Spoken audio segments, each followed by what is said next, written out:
welcome again, and I'll talk about currents, electric currents, and it can be air currents or river currents, water currents, anything about currents, right?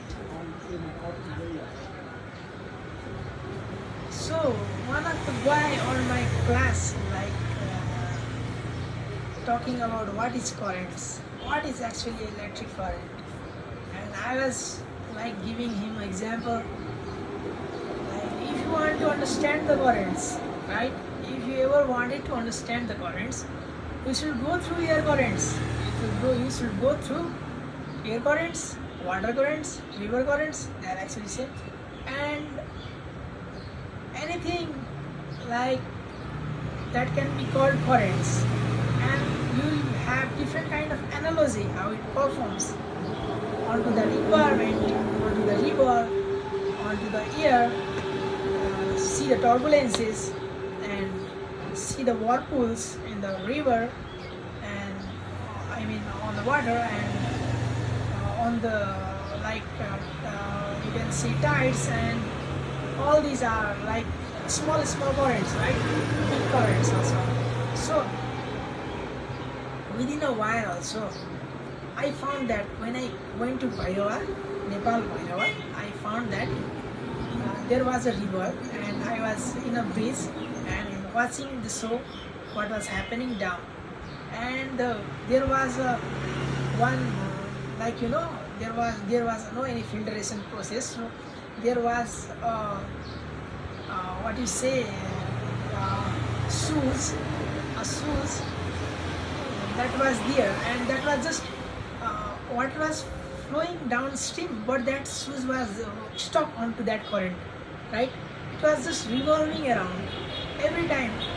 When I saw it to the finish, it was not out of that river, that was not going linearly to the downstream, it was on that river, just revolving around. So currents are like this type. Current doesn't mean it flows, yeah, it flows, but some way it can also accumulate to something.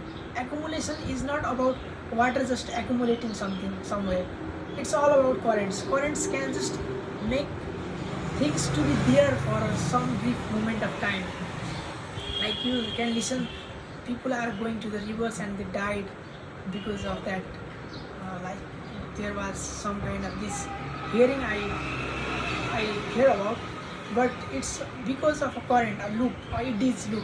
It is created, eddy currents in electrical systems, and also it is created on the water. And this it is just, if that it is powerful enough, then it will capture you.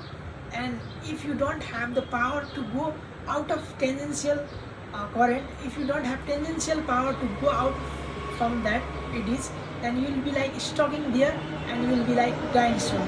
So if you go through currents, then you have to understand it is currents also. So there is no accumulation, right? But there is how it behaves will be known by you, right? Current doesn't mean that it has 2 ampere or 3 ampere or what kind of stuff it is, okay? It's all about what's happening inside it. I want to picture it. I want to picture these currents, these electrical currents, how it moves, what potential it creates, what happens in the mid pathway. Is there it is forming or not? What I can do, and how can I use it into the engineering purposes, so that it will be like creating some new kind of devices. Okay, so I love these currents. This mainly I love this it is current, like that shoes were just circling around. I was like, what is flowing downstream, so why don't that shoes goes to the downstream? But it isn't, it just move around. So that's all about electric currents, air currents and water currents, right? So thank you.